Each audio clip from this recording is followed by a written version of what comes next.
Welcome back, guys. We're doing focus number 3 now. Focus number 3 is describe the nomination and election process, and it is a long, tedious process. It is not quick.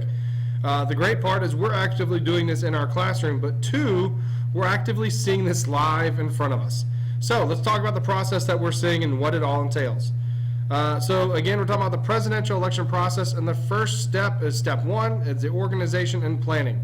1, candidates announce they intend to run about 2 years in advance. They have to do this because the process takes a little while. It's not something that they can do just short term. So it's a 2-year process, and again, they must announce this 2 years in advance. They must meet the constitutional requirements for presidency. So what is that? 1, they must be 35 years of age.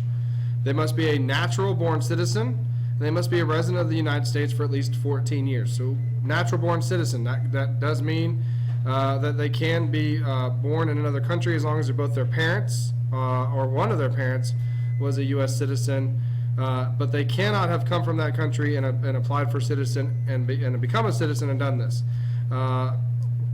So again, that's a natural-born citizen, 35 years old, and resident of the U.S. for 14 years.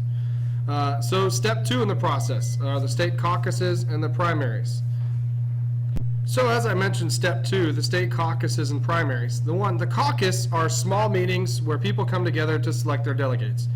Now, how that works is literally they'll all kind of put their vote in, but if they don't have above 10%, then they can't vote for that person anymore and they keep going. So like such as what just happened in Iowa is like Ben Carson really didn't receive any votes, so those votes eventually went to forward. Actually, I think it's above 6%. So Ben actually did, but people like Chris Christie and things of that nature, and it depends on it. And then basically the votes from each county goes to them, and eventually they choose their candidate. The importance is it's huge, especially like say in Iowa right now. Ted Cruz just got a big jump above all the other candidates in the caucus. Now, a primary is literally just a vote. Everybody goes in and vote. Now, there's 2 types of primaries. There's open primary and closed primary.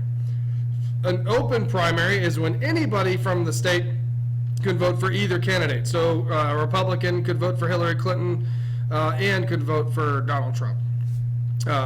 Whereas a closed primary is if you're in a Republican Party, you can only vote for Trump, Cruz, Rubio, and all the rest of them, but you can't vote for the Democratic side, or if you're on the Democratic Party, you can only vote for Hillary and Bernie. So it really depends. Now, the one big drawback with an open primary is a lot of times the other party, whoever comes out more, will vote for the candidate they don't like on the other party. So let's say I was a Democrat and didn't like Donald Trump. Maybe I would vote for Cruz and try to help Cruz win.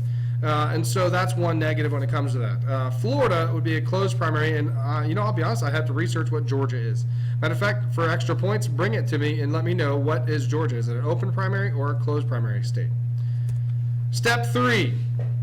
So even if they win each state, it doesn't mean they actually are chosen.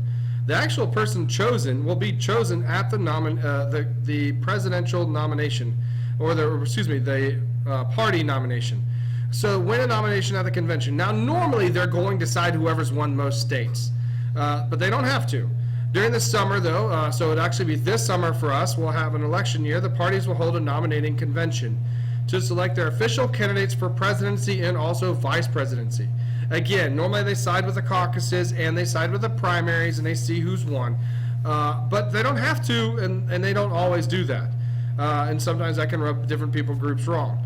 But we will eventually, like I said, have the Republican and Democratic National Convention, and it's basically like the biggest campaign ever. And at this point, they're endorsed and supported by that party, which means a lot more money is backing them and helping support them throughout the process.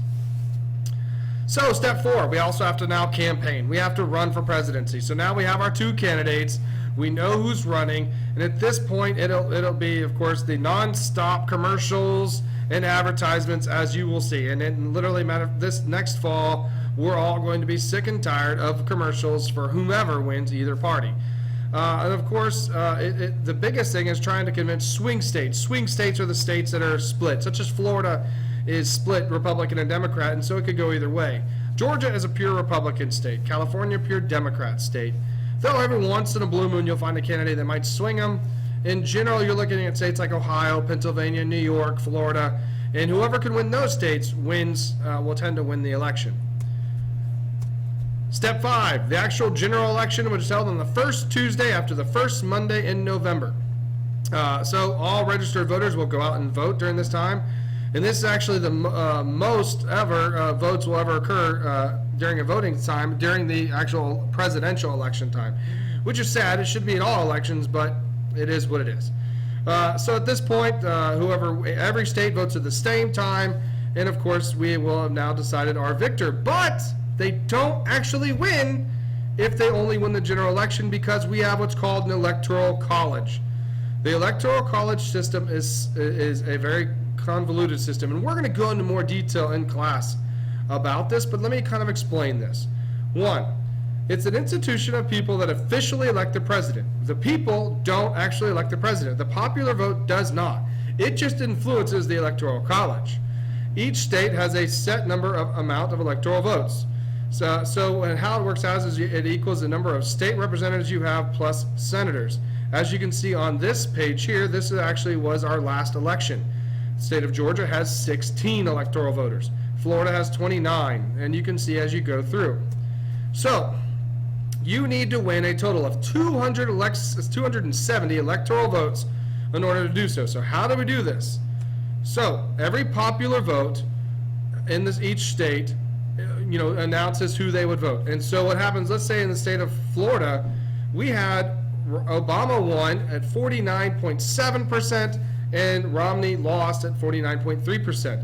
And so all 29 electoral votes went to President Obama. Where in the state of Georgia, Romney won, and all 16 went. Now, it doesn't go by percentage. Every single vote that goes to the president, even if they only won half the state over. Also, they actually do not have to actually vote for who the state votes for. They actually can vote for whoever they want. And they set the system up because in the past, we had voters that were not educated on what was going on. And so this was a way to help those non-educated voters. And we've also seen it where popular vote has not won, such as in the case of George Bush versus Al Gore in 2000. George Bush won the election of the Electoral College, but Al Gore won the overall popular vote. So this is a system that I want you to tell me, and I want you to be able to tell me, do you think we should have this system? Is this a system we still need today? Are we educated enough now that we don't need it? What is the downfall if we don't have it? So I want you to look into this, and we're going to go more into this on the website and in class. So now, step 7, there is what's called a transition period, the time between presidents. A lame duck is a president who's nearing the end of his term, such as President Obama would be nearing the end of his term, and at this point he doesn't have a lot of influence on the success during this time period. Now, actually, excuse me, let me rephrase that. So President Obama wouldn't be considered as this because right now he is in process, and so if I'm Hillary Clinton, I'm going to back up him. But sometimes, like when George Bush was running out of his time, he would be considered a lame duck president because people frowned upon what he did very much, and they didn't care for his style at the end. So it was easy for the Democrats to hop in and take over for him at the end. So it depends on how good your president is. Sometimes you ride the coattails of a good president, and sometimes you want to stay away from that president. A newly elected president then comes in and is briefed by the government. Secret Service is now protecting him, and he now chooses his cabinet, and the inaugural address is written, and we now get to hear his inauguration. The inauguration takes place on January 20th. Even where newly elected presidents are sworn in by the Supreme Court Justice, he takes the oath, normally on the Bible, and gives his inaugural address to inspire the country, and therefore then assumes his position as president. So, again, 3 questions. 1, what are the 3 constitutional requirements to run for president? 2, what is the difference between an open and closed primary? And 3, what are some of the problems with the electoral system?